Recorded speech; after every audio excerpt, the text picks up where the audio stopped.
Yesterday or today, depending on where you are, 6 Americans were killed in Egypt when a Black Hawk helicopter went down. And I don't think I'm speaking only for myself when I say one of the scariest things you do in the military is get on board helicopters. It is super nerve-wracking every time. Just a quick anecdotal story before I get to the article here, which is Afghanistan 2009. I head out to the flight line to go get on board a Helo, and the crew chief, who was former Navy, he sees that we're Navy, and we start chatting it up. He's like, I was in the Navy. And I said, oh, yeah, what'd you do in the Navy? He's like, I worked on helicopters. Now I'm flying in them here in the Army. And I was like, cool, man. What do you like better, the Navy or the Army? He goes, the Army's way better. We do way less maintenance. We don't do any of that corrosion stuff. I'm like, oh, that really makes me want to get in this thing. Now I'm super excited to go fly in your helicopter. Helicopters go down, and they get shot down. They crash. They crash in training. I lost 4 friends in a helicopter crash in 2007. It's tough. It's tough. And now a bunch of other people, who knows how many people are affected by when 6 people are killed with their families. You got pilots, crew chiefs, crew. 6 Americans were killed in a helicopter crash in Egypt on Thursday, according to the international peacekeeping organization that monitors a peace treaty between Egypt and Israel. We are saddened by the loss of 6 U.S. and 2 partner nation service members in a helicopter crash in the Sinai Peninsula operating with the Multinational Force and Observers, the MFO. Acting Defense Secretary Chris Miller, this is the first thing I've heard from Chris Miller was he had to address this helicopter crash. He just became Defense Secretary 2 days ago. Yesterday, we recognized the sacrifice of millions who have defended our nation, and today we are reminded of the last full measure. Our warriors may pay for their service. A total of 9 members of the Multinational Force and Observers were aboard the helicopter when it went down near Sharm el-Sheikh, an MFO statement says. 8 people were killed, 1 French, 1 Czech, and 1 person survived and was medically evacuated. I'm sure that they're badly injured.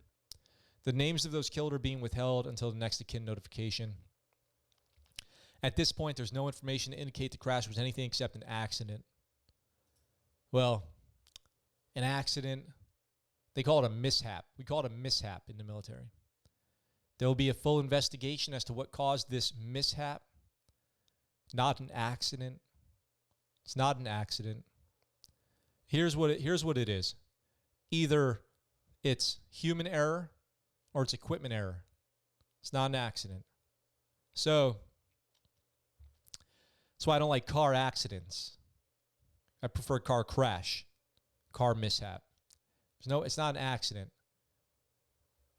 So here, I'm going to read the entire Multinational Force and Observers statement. During a routine mission in the vicinity of Sharm el-Sheikh, Egypt, 9 members of the Multinational Force and Observers, MFO, were involved in a helicopter crash.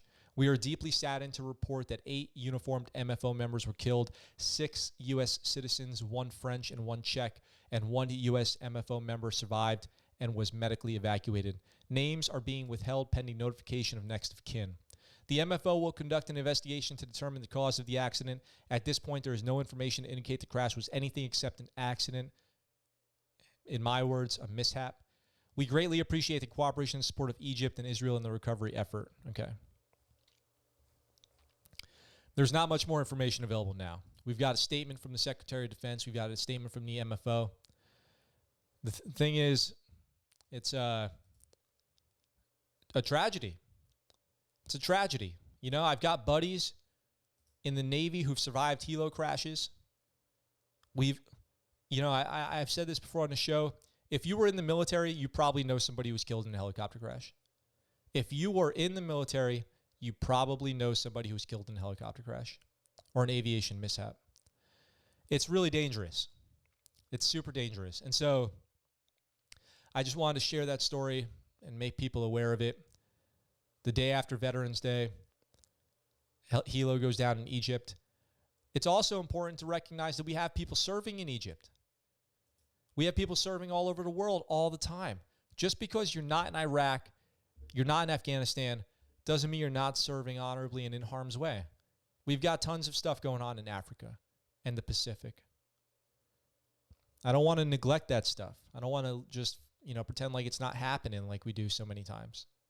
So there's that. Unfortunately, we had to cover that.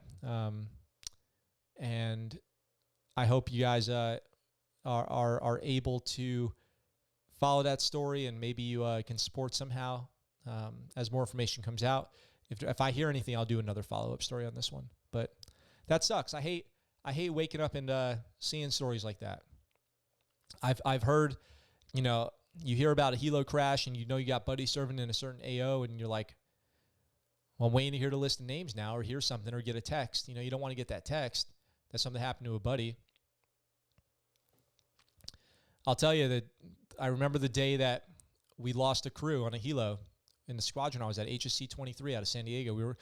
My unit was deployed on board a ship, and we were doing flight operations, and the flight operations ended early and the Helo landed, and we didn't know what was going on, and we had a little muster. We gathered our crew together and found out that another one of our troops, or another one of our units that were deploying, were out on training, and their Helo went down, and the whole crew was killed.